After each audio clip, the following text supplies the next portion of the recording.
एक लड़का अगर किसी दूसरे धर्म को अपना लिया तो उसमें ये लोग हाय हुल्ला करने के लिए रोड पे आ जाएंगे। और जो संगठन वाले, उन लोगों से मैं ये पूछना चाहती हूँ, तुम लोग तब कहाँ कौन सी बिल में जाकर छुप जाते हो जो अंकिता भंडारी के लिए इंसाफ मांग रहे थे?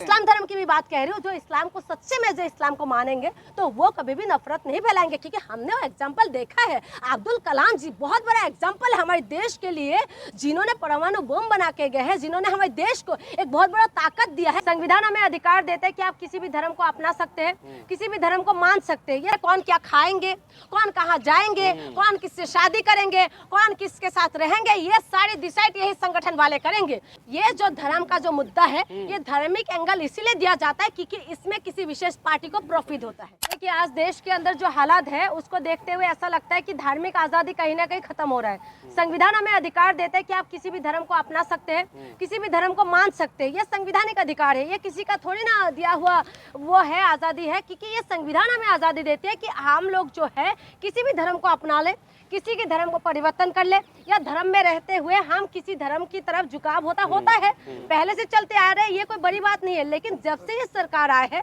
कुछ संगठन वाले जो है ये एक्टिव हो गया कुछ ज्यादा, और एक्टिव होके ये लोग खुद को रक्षा करने के लिए आगे बढ़ जाते हैं। और जो रक्षा करते करते ये लोग यहाँ तक पहुँच गए कि इनको जो है दिखाई नहीं देते कि जहाँ पर महिला के साथ गलत होता है तो दिखाई नहीं देगा। धर्म परिवर्तन, और खास करके जो मुसलमान है, अगर मुसलमान एंगल अगर इनको कहीं मिल गया तब तो समझ लो कि दाल में तड़का लग गए हैं। और अगर मुसलमान एंगल का कहीं मिल गया तो समझ लीजिए कि इनको बल्ले बल्ले हो गए हैं। इनके पास और कोई मुद्दा नहीं है, सब कुछ साइड में करके सिर्फ और सिर्फ हिंदू मुसलमान का एंगल लेके चलने लगेगा। अभी जो आप बता रहे हैं इसमें लड़के को जो धार्मिक आजादी है, अगर वो लड़का कोई मुसलमान होता, अगर हिंदू बन जाते तो ये लोग करते नहीं करते। लेकिन जो अगर हिंदू लड़का मुसलमान बन रहा है वो उनकी खुद की आजादी है। ये कहा जा रहा है ब्रेन वॉश किया है लड़की ने।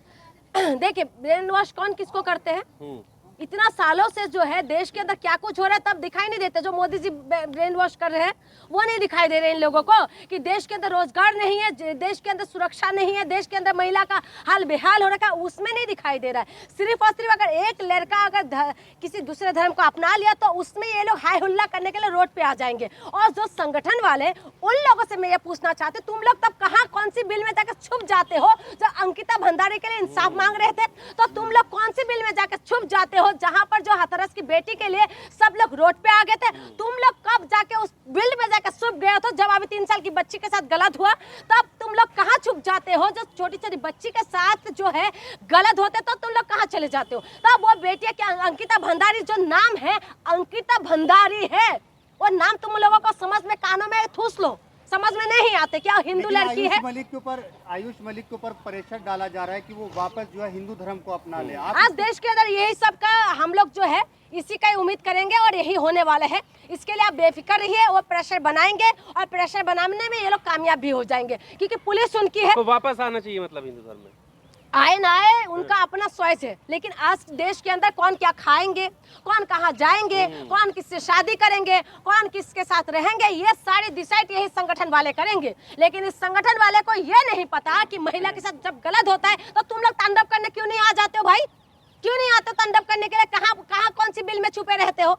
अब जो है आपने देखा उत्तराखंड के अंदर मोहम्मद दीपक के लिए किस तरीके से ये लोग हाय हुल्ला कर रहे थे, जिन्होंने इंसानियत का जो पैगाम दिया था, उस बंदे के लिए ये लोग पूरी तरीके से जो है हाय हुल्ला करने लग जाते हैं कि भाई उन्होंने सही नहीं किया। महिला के साथ जब गलत होगा तब ये लोग दिखाई नहीं देंगे। पाकिस्तान के मौलाना से इंस्पायर हुआ था। अरे मेरी बात सुनिए, इनके पास तो और कोई मुद्दा थोड़ी ना है। ये जब भी कुछ होगा जैसे इनको चुन्ने काट जाते हैं पूरी तरीके से, ये बिल मिलाने लग जाते हैं, पता नहीं कहाँ से निकल के आ जाएंगे। ऐसे कोई मुद्दा मिल जाए जहाँ पर मुसलमान एंगल मिले, उसके उस तरफ इनका सारे संगठन वाले एक्टिव हो जाते हैं। मैं उनसे पूछना चाहती हूँ, आप मुझे ये बताइए कि देश के अंदर तमाम मुद्दा है, आपको दिखाई नहीं देते?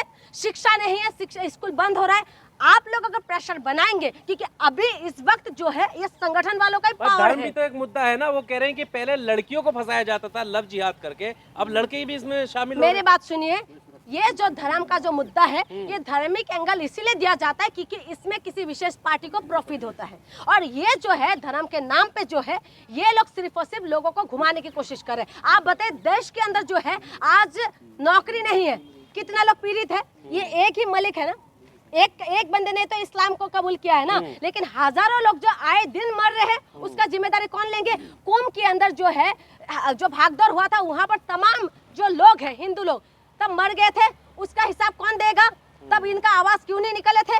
तब ये लोग क्यों नहीं बोल रहे थे? उस वक्त ये दिखाई दे रहा था कि मस्जिद किस तरीके से खोल दिया गया था तमाम हिंदू हमारे लोगों के लिए, तब ये लोग कहाँ चले जाते थे? तब ये लोग दिखाई नहीं देगा। मेरी कहना ये है कि हम संविधान को मानने वाले हैं, लेकिन आज संविधान को ताड़ ताड़ कर रहे हैं ये लोग, और संविधान को मानने वाले जो लोग हैं वो समझते हैं कि धार्मिक आजादी क्या होता है। लेकिन इस देश के अंदर अब्दुल कलाम जी जिनको हम लोग मानते थे, उन्होंने कभी भी हिंदू मुसलमान नहीं करा। अगर आज वो होते ना, आज देश के अगर परमाणु बम है स्ट्रांग है तो अब्दुल कलाम जी की वजह से है। गौस खान जिन्होंने जो है रानी लक्ष्मीबाई के साथ तोप चलाया था, जिन्होंने जो देश के आजादी के लिए अपने आप को कुर्बानी कर दी, तब ये लोग कहाँ चले जाते थे? ये लोग इतिहास नहीं पढ़ते। तुम लोगों को नहीं पता, लाल किला तो देखा ही होगा ना तुम लोगों ने। लाल किला के सामने जो मैदान है ना, जो मस्जिद से लेके मैदान तक पूरा जो मैदान जो बनी हुई, जो अभी यहाँ पर मार्केट लगते हैं, वहाँ पर पूरी तरीके से जो है मुसलमानों के जो कुर्बानी दिखाई देगा। इतिहास पढ़ के देख लेना। लेकिन ये लोग दिखाई नहीं देते, सिर्फ और सिर्फ जो है एक बंदे के पीछे पड़ जाएंगे। आज जो है देश के अंदर ऐसा माहौल इन्होंने बना दिया है कि कोई भी धार्मिक आजादी खत्म हो रहा है। आज लोगों के अंदर खौफ का माहौल बना रहे हैं। क्या ये लोग क्यों नहीं करते? जब हिंदू लड़की के साथ होता है तो गलत, तब ये लोग क्यों नहीं आते? नहीं तो जब वो जो विशेष समुदाय से लोग होता है तब ये लोगों का क्यों आवाज नहीं निकलते? सिर्फ और सिर्फ जब मुसलमान होगा तभी ये लोग हाय तौबा करने लग तो जाएंगे। इसमें आयुष मलिक के पिता भी शामिल हैं, वो रो रहे हैं, कह रहे हैं इस उम्र में आके अपना जवान बेटा मैं खो रहा हूँ। बताइए उनके लिए क्या देखिए, शब्द ये है? लोग जो है इनका पर्सनल मैटर है, इनकी पिता और पुत्र के मैटर है कि कौन क्या आजादी होगा, किसने कौन सा धर्म लेंगे, कौन सा धर्म छोड़ेंगे। ये इनकी धार्मिक आजादी उन्हीं की बात है। बाप बेटे के बीच में मैं नहीं पढ़ना चाहती हूँ। सिर्फ मैं ये बोलना चाहती हूँ, तमाम संगठनों से मुझे ये सवाल है, पुलिस वालों के ऊपर जो ये लोग प्रेशर डाल रहे हैं, काश कि आप लोग अगर प्रेशर डालते उत्तराखंड के अंदर तो शायद आज जो है हमारी बेटी अंकिता भंडारी को इंसाफ मिल जाते। लेकिन सीएम योगी आदित्यनाथ ये कह रहे हैं कि साजिश के तहत हिंदुओं की डेमोग्राफी चेंज की जा रही है। देखिए, हिंदू मुसलमान, अब भाई 2027 में चुनाव है ना, 2027 में चुनाव है तो इनको तो हिंदू मुसलमान करना है। योगी आदित्यनाथ जी जो भगवा पहनते हैं, जो भगवा धारण करते हैं, जो हमारी शांति की प्रतीक है, जिस भगवा को हम लोग जो है शांति की प्रतीक मानते हैं, वो भगवा पहन के 90 और 80 की बात, 80 और 20 की बात करते हैं। वही पहन के आज देखे वो किस तरीके गौ माता, जिसको हम लोग माता मानते हैं, आज मुसलमान कह रहे कि गौ को जो राष्ट्र पशु घोषित करो, राष्ट्र माता घोषित करो। आज मुसलमान जब बोल रहे तो कहने लगे माता को क्या घोषित करना जरूरी है? तो इस तरीके से जब मुसलमान, बताइए कि आपको इस्लाम धर्म पर्सनली कैसा लगता है? इस्लाम के बारे में आप क्या सोचते हैं? देखिए, मैं पर्सनली बताऊं, मुझे किसी धर्म से कोई नफरत नहीं है। वो अपनी धर्म मानते हैं, हम अपना धर्म मानते हैं। धर्म कभी नफरत नहीं सिखाते, चाहे कोई भी धर्म हो। चाहे हिंदू धर्म को आप उठा लीजिए, सिख धर्म को आपने देखा होगा किस तरीके से प्यार मोहब्बत का दिखाते हैं। अगर सिख लोगों का गुरुद्वारा नहीं होता तो तमाम जो है ये चिल्लर पार्टी भूखे मर जाते हैं। ठीक है, आधा तो जाके वहाँ पर ही पेट भर के खाते हैं। तो मैं ये कह रही हूँ, हर धर्म, चाहे ईसाई धर्म हो, चाहे सिख धर्म हो, इस्लाम धर्म की भी बात कह रही हूँ, जो इस्लाम को सच्चे में जो इस्लाम को मानेंगे तो वो कभी भी नफरत नहीं फैलाएंगे। क्योंकि हमने वो एग्जाम्पल देखा है, अब्दुल कलाम जी बहुत बड़ा एग्जाम्पल है हमारे देश के लिए, जिन्होंने परमाणु बम बना के गए हैं, जिन्होंने हमारे देश को एक बहुत बड़ा ताकत दिया है। वो उस इंसान जिस धर्म से आते हैं, हम उस धर्म को कैसे गलत बोल सकते हैं?